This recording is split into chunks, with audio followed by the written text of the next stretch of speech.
उज्जाई प्राणायाम कैसे किया जाता है और उज्जाई प्राणायाम के लाभ क्या क्या हैं।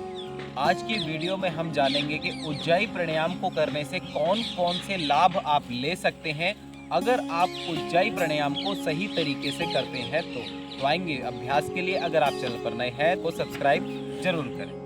तो सबसे पहले किसी भी सुखासन में बैठ जाएं। थोड़ी बहुत स्ट्रेचिंग एक्सरसाइज प्राणायाम से पहले करनी अति आवश्यक होती है।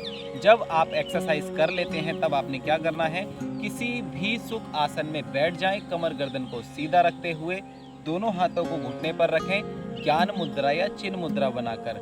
तो चिन्ह मुद्रा जो है वो सबसे कंफर्टेबल मुद्रा होती है। इसमें बैठने से आपको ज़्यादा तकलीफ नहीं होती। तो आप चिन्ह मुद्रा बनाकर बैठें। जिस समय पर आप श्वास को भीतर भरते हैं उस समय पर आपने जिस प्रकार एक छोटा बच्चा खर्राटे भरता है, जिस प्रकार उसके गले से आवाज आती है, उस प्रकार आपने श्वास को भीतर भरते हुए आवाज ध्वनि उत्पन्न करनी है अपने गले से। इस प्रकार देखिए,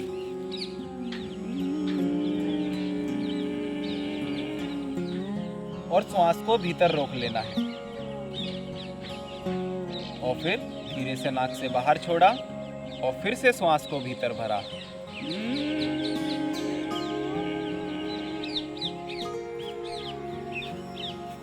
और फिर दोबारा बाहर छोड़ा, फिर से भीतर भरा और भीतर रोक के रखा और फिर धीरे से श्वास को बाहर छोड़ दिया। यह है उज्जाई प्राणायाम का पहला स्टेप। अब इसके बाद आपने लेना भी है और छोड़ना भी उसी तरीके से है। इस प्रकार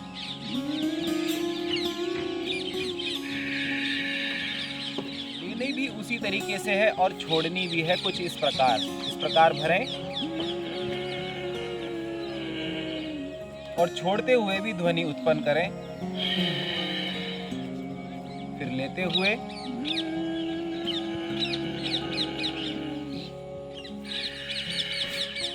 इस प्रकार आप 10 से 12 बार उज्जाई प्राणायाम का अभ्यास करें। अब इसके लाभ कुछ इस प्रकार हैं। जो लोग सिंगिंग करते हैं या गायक हैं, गाना गाने की प्रैक्टिस करते हैं, सॉन्ग प्ले करते हैं, तो ऐसे व्यक्तियों के कंठ स्वरीला हो जाता है, उनकी आवाज़ मधुर हो जाती है। और जिन व्यक्तियों को अत्यधिक ठंड लगती है या ठंड लग के बुखार आता है तो ऐसी समस्याएं उनकी खत्म हो जाती है। कोल्डनेस रहती है, जुखाम लगा रहता है और सर्दी जैसी समस्याएं उनके साथ जुड़ी रहती हैं। तो ऐसे लोग अगर इसका अभ्यास करते हैं तो आप इन समस्याओं को आराम से दूर कर सकते हैं। उज्जाई प्राणायाम से ही आपकी मानसिक स्थिरता बहुत जल्दी मेंटेन होती है। आपको अत्यधिक थॉट आ रहे हैं, नींद नहीं आ रही है, तो ये समस्याएं भी आप उज्जाई प्राणायाम से दूर कर सकते हैं। तो आज का हमारा अभ्यास बस इतना ही था। तब तक के लिए आज्ञा दीजिए। धन्यवाद।